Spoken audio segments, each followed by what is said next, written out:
biyyoota Arabaatti fayyadamuun Masriin dhiibbaa taasisuuf yaalaa jirti jechuun Itoophiyaan himatteetti. Yaaliin Masriin taasisaa jirtu kun waliigaltee ulaagaalee fayyadama bishaan laga Abbayyaa irratti taasifame kan cabsudha jechuunis Itoophiyaan balaaleffatteetti. Firaa'ol Balaay gabaasa dabalataa qabdi. Manni maree liigii Arabaa dhiyeenya Itoophiyaan fayyadama Naayil irratti tarkaanfii qofaa fudhataa jirtu irraa akka of qusattuuf murtee dabarsuu hordofeeti. Itoophiyaan deebii kennaa kan jirtu. Yaa'iin hooggantoota biyyoota Arabaa akka lakkoofsa Itoophiyaa caamsaa 11 murteen dabarse kan mormii Masriin hidha haaromsa guddicha Itoophiyaa ilaalchisuun dubbii barbaachaaf kaaftu kan cimse ta'uun Itoophiyaa gaddisiisuu ibsa baaseen himeera. Ibsichi murteen liigichi dabarse kan qaamolee dhimma hidha guddicha karaa nagaa fi mariidhaan furuudhaaf yaalaa jiran gamtaa Afrikaa fi biyyoota miseensaa kan tuffateedha jedheera. Akkasumas kan michummaa fi seenaa Afrikaa fi biyyoonni Arabaa qooddatan kan faallessuudhas jedheera. Dureewwan biyyoota Arabaa yaa'ii Jiddaa keessatti taa'aniin dhimma hidha guddicha Abbayyaa dabalatee dhimmoota biroo irratti murtee dabarsuun isaanii gabaafameera. Liigichi nageenyi bishaan Masrii fi Sudaan nageenya bishaan Arabaa ta'uu ibsuun tarkaanfii mirga biyyoonni kunneen bishaan irratti qaban tuqu kamuu kufaa taasiseera. Hidhicha bishaaniin guutuunis ta'e hojiinsaa kan osoo waliigaltee dirqisiisaarraa hin gahamin qofaatti tarkaanfii fudhatamu irraa akka of qusatamus akeekkachiiseera. Itoophiyaan gamasheetiin ijaarsi hidha guddichaa raawwataa jirtu haaluma waliigaltee walta'iinsa biyyoota sadanii bara 2015tti taasifame kan hordofedha jechuun ibsiti. Itoophiyaan bishaan Naayil bifa haqa qabeessaan itti fayyadamuuf qajeeltoo itti waliigalame kabajuun akka itti fuftus ibsameera. Masriin dhimmicha hammeessuuf tattaaffii taasistu mormuun akeekkachiisuu isaaniif miseensota liigii Arabaa Itoophiyaan ni galateeffatti jechuun ministeerri dhimma alaa Itoophiyaa ibseera. Keessumaa miseensonni liigii Arabaa Afrikaa irraa ta'an murticha irraa akka of fageessan ittan amanaa jedhe ministeerri dhimma alaa. Masriin liigicha akka hin taanetti itti fayyadamuu kan itti fuftu yoo ta'e michummaa Afrikaa fi liigii Arabaa irratti miidhaa waan fiduuf kana ittisuu akka qaban Itoophiyaan biyyoota kanaaf ergaa dabarsiteetti. Buqqa'uun magaalota Maqalee, Addigiraat, Abbiyaadii, Shiree Indasillaasee, Aksumii fi magaalota biroo keessatti argaman guyyaa irraa hiriira ba'uun mootummaan yeroo ce'umsaa naannichaa fi kan federaalaa akka qe'ee isaaniitti isaan deebisaniif gaafataniiru.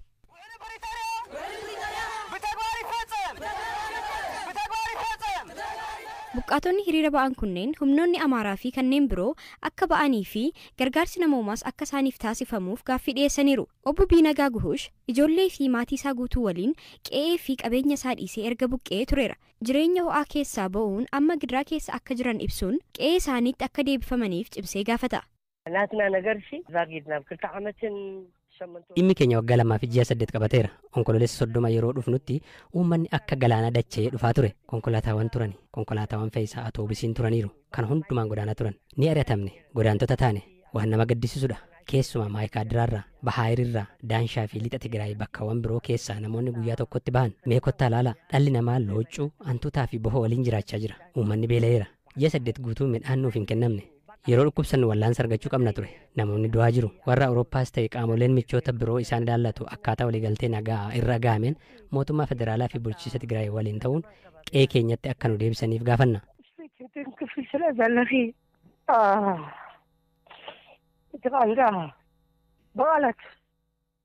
Rabsaa boba'aa 3 qaban ture. Amma yeroon dubbadhu keessa kootu na dhukkuba.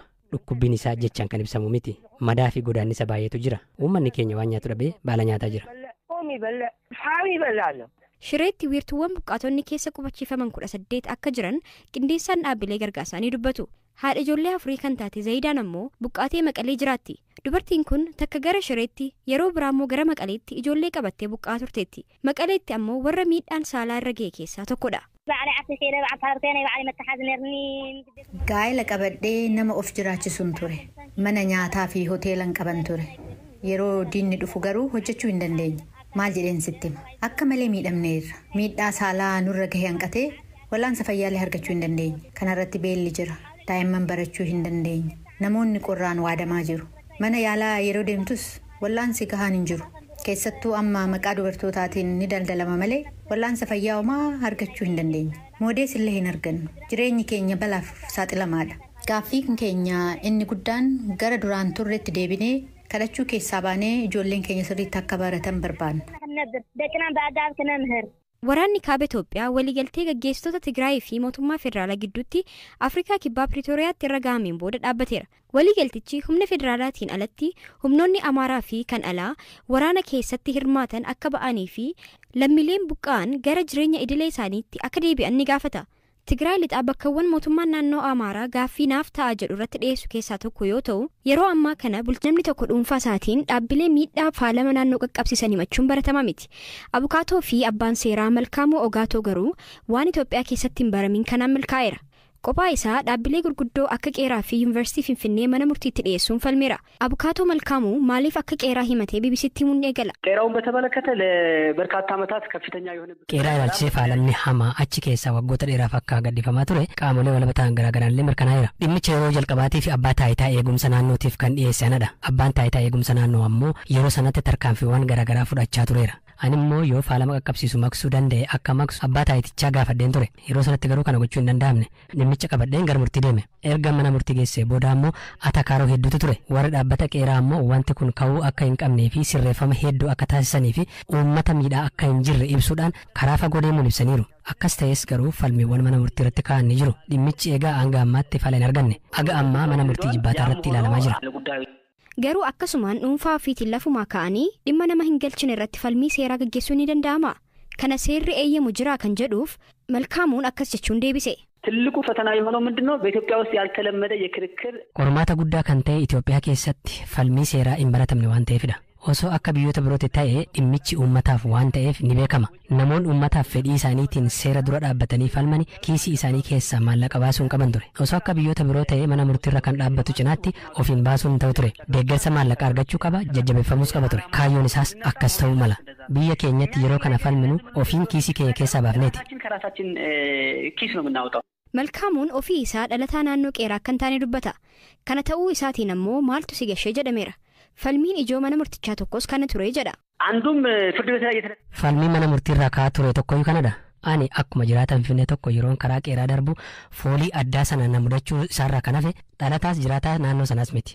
Faalamni naannoo miidhaa akkasii qaqqabsiisu maalitti xiyyeeffannoo akka dhabe kan jedhurraa ka'een malee wanti addatti miidhaan irraan ga'een jiru. Akka seera idilee fi taabeeriitti namni falmii geggeessu tokko fedhii fi mirga qabaachuu isaa beeksisuu qaba. Kana ta'uu baannaan falmuu hin danda'u. Jiraataan naannoo bakka siin buufne taanaan mirgaa fi faayidaa keessaan qabdu taanaan siin kallattiidhaan siin miine taanaan siin ilaallatu jedhama. Dhimma naannoo waliin wal qabsiisu garuu nama ta'uu qofti gahaadha. Bakka ta'e tokkotti faalamni uummatarra ga'ee jira taanaan eenyuyyuu falmii dhiyeessuu ni danda'a. ማንኛውም ሰው ክርክሩን ማቅረብ ይችላል። Dhaabbilee gurguddoo naannoo faalam mana murtiitti dhiyeessuun Malkaamuuf qeeraan kan jalqabaa miti. Kana durallee jiraattota bakka bu'ee yuunivarsiitii ofiin itti barate yuunivarsiitii Finfinnee himatee akka ture dubbata. Malkaamuun kanaan dura qophaa isaa abukaatoo uummataa ta'uun dhaabbataa ture. Amma garuu abukaatonni biroon isa waliin ta'uun hojjechaa jiru. Dhaabbata naannoo keetiif dhaabadhu jedhu hundeesseedhaa maccaaftuu lamaa keessaa tokko kan ta'an Hajii Biiftuu Fayyisoo sanbata darbee umurii ganna 99tti du'aan boqotaniiru. Sirni awwaalcha isaaniis dilbata magaalaa Sallaatti raawwatameera. Ilma manguddoo kanaa kan ta'an obbo Tolaa Biiftuu abbaan isaa dhimma maatii isaa caalaa dhimma sabaaf of kennanii osoo hojjetanii lubbuun darbuu hima. Waa'ee seenaa abbaa isaa bal'inaan Hamzaa Huseentu gaafate. Dhalatan naannoo Oromiyaa godina Arsii aanaa dhiyoo bara 1917 akka Habashaatti waggaa 11 akkatti donguunne abbaa fi haadha isaanii dhabanii sirna yeroo saniitiin barnoota bara sanii keessatti mana barnoota Raas Daargee jedhamu ture ka Haayila Sillaasee hundeessee jechuudha. Ka amma Cilaaloo jedhamu jechuudha. Isatti baratanii agarsiisaa jira.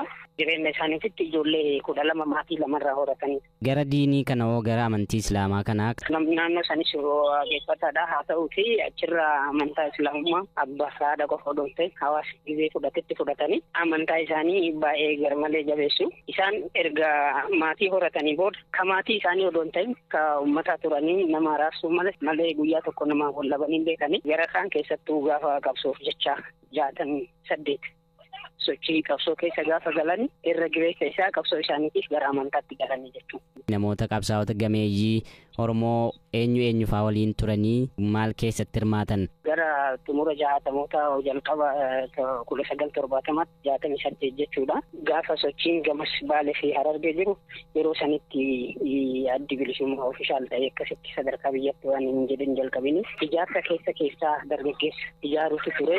Sosochii galan kana keessatti gaafa Taaddasaa Birruufaanti koloneel Alamuu Qixxeessaa gara dheeraa dhufan simatanii dheeraa irratti yoo gaggeessan amantaa garaagaraas qaban waliin nyaanna ka jedhan manguddoolee yeroo sanii keessaa isaan tokko jaarsi adda addaa ergaa gara Baalees gara Hararis dhufu fudhaniitti kan gara Hararii dhufu gara Baaleetti kan Baalee dhufu gara Hararitti Arsii Arbaa Gugurraa asiin immoo gara Dodolaatti Baaleetti dabarsaa turanii xumura sirnichaaniin booda dubbiin hammaataa dhufte 83 maatii gataniis biyya gataniis qabeenya gatanii gadi gara bosonaatti baddaatti galanitti sana booda hoggaa Arbaa Gugus Cilaalos gammoojjii Arsiis turanii achi booda gara Finfinneetti gaafa 86 gara galanii guyyaa sanirraa gara Finfinneetti galanii Finfinnee keessatti baandiin tureera weellistoota 37 ture baandiitti ture daayitee faawwachi daayit mokonnin faawwachi ture yeroo sanatti nus geenyeerraa sirriitti beeknaa hin danna ture sana booda bara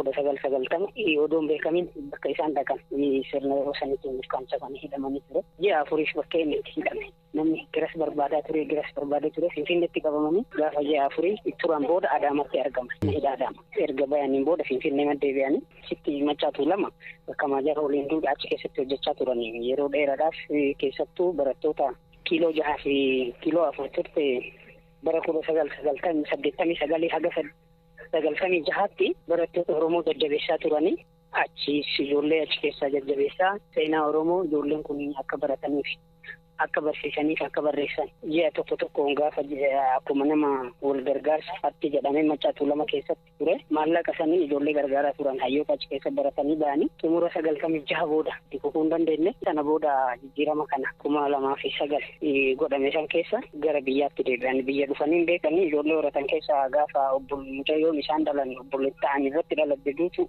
hin dandeenye obboleessi isaanii du'ee dhufuu hin dandeenye sirri isaa kamiyyuu yoo gara biyyaa dhufuu hin dandeenye amma manatti galanii deemuu dadhabanitti siyaasa keessatti nama dabarsa. Egaan dhaggeeffattoota keenya amma gabaasa keenya xumuraarra geenyeerraa gabaasa ispoortii irratti Zalaalamii wajjin haasa'uuf jirra. Mee Zalaalam oduu Bukaayosaa Koorraa eegallu Arsenaalii wajjin kontiraataa mallatteesseera.